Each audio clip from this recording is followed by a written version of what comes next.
Good morning, students. In the last lecture, we are studying the basic concepts for the water absorption of water across the root. Now, we will see the path of water across the root. Water is absorbed by the root hair cell through the imbibition, diffusion, osmosis, respectively. The cell becomes turgid due to these processes. Now we will see actual pathway from the figure. See this figure. Water from the turgid cortical cell is sucked by the inner cortical cell and process going on. The gradient of suction pressure is developed from the cells and the water moves rapidly across the root through the loosely arranged living cells of cortex, followed by the passage of cells of the endodermis, and finally into the cell of pericycle. Protoxylem in the close proximity with the pericycle.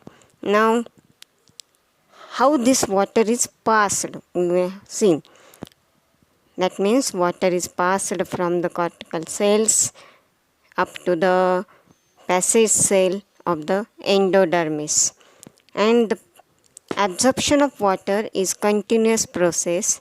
A sort of hydrostatic pressure is developed in the living cells of the root is called as root pressure. जे काही hydrostatic pressure develop होतं रूटच्या living सेलमध्ये त्याला आपण काय म्हणतो root pressure. It is due to the root pressure water from the pericycle not only forced into the xylem but also conducted upwards against the gravity. Pathway of water across the root occurs by two ways. तर हा जो वॉटरचा pathway आपण पाहिला from the cortical cell, there are two pathways, that is apoplastic pathway and symplastic pathway. Now we will see what is mean by apoplastic pathway and symplastic pathway. Apoplastic pathway and symplastic pathway is the when some amount of water passes across the root through the cell wall and the intercellular spaces of the cortical cells. And symplastic means similar from cell to living cell through the plasmodesmata is symplastic pathway. Now what is the mechanism of water? We have seen water is absorbed by the root cell. During absorption of water in the flaccid root hair, DPD and OP is high while TP is low. The turgid cell of DPD is higher. On the other hand, inner flaccid cell OP is higher. Now we will see apoplastic pathway. This majority of the amount of water goes through the apoplastic pathway and this non-living pathway, living and non-living. Now what is the difference between apoplastic and symplastic? The apoplastic pathway is the movement of water. We have seen movement of water occurs exclusively through the cell wall and extracellular spaces without involvement of any membranes. Majority of the amount of water goes through the apoplastic pathway and apoplastic pathway is called as non-living pathway. Now this pathway we have seen apoplastic pathway. Now see, we will see the next pathway is the symplastic pathway. Okay, now symplastic and apoplastic. Apoplastic means in through the cell wall and extracellular without any involvement of the membrane is called as apoplastic pathway. From the root hair, It is passed through the, suppose, outer epidermal cells, then pericycle cells, and so on, without passing into the intercellular spaces. Symplastic pathway is the pathway water passes across from one living cell to another living cell through the plasmodesmata.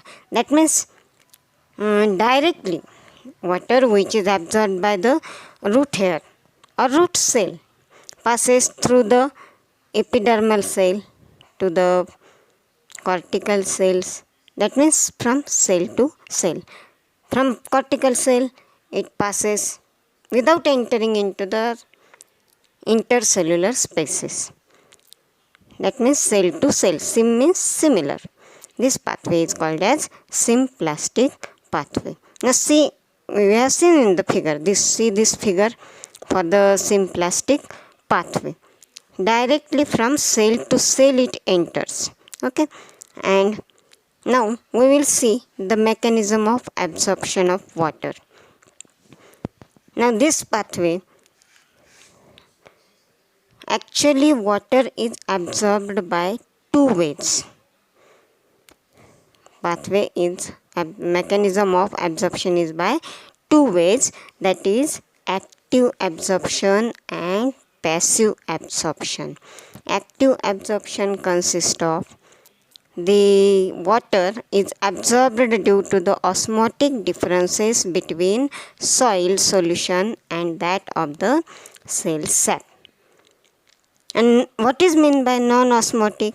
Non-osmotic means absorption of water occurs when the concentration of cell sap in the root hair is lower than that of the soil water. That means against the concentration gradient it requires energy. Osmotic means the differences between solution and the cell sap, and non-osmotic water absorption means absorption of water occurs when the concentration of cell sap in the root hair in the lower than the soil water against the concentration gradient. Now we will see passive absorption. See the figure.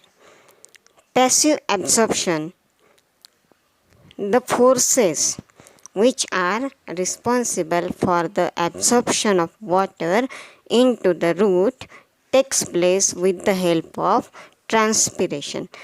Now see, for this process energy is not required. कोणत्याही प्रकारच्या एनर्जीची बाहेरून गरज पडत नाही. Normally transpiration water apply झाले त्या ठिकाणी, नंतर ट्रान्सपिरेशन प्रोसेसने ते वातावरणामध्ये ॲटमॉस्फिअरमध्ये रिलीज केलं जातं. त्याला म्हणायचं passive absorption. Energy is not required for this passive absorption, and for active absorption some energy is basically required.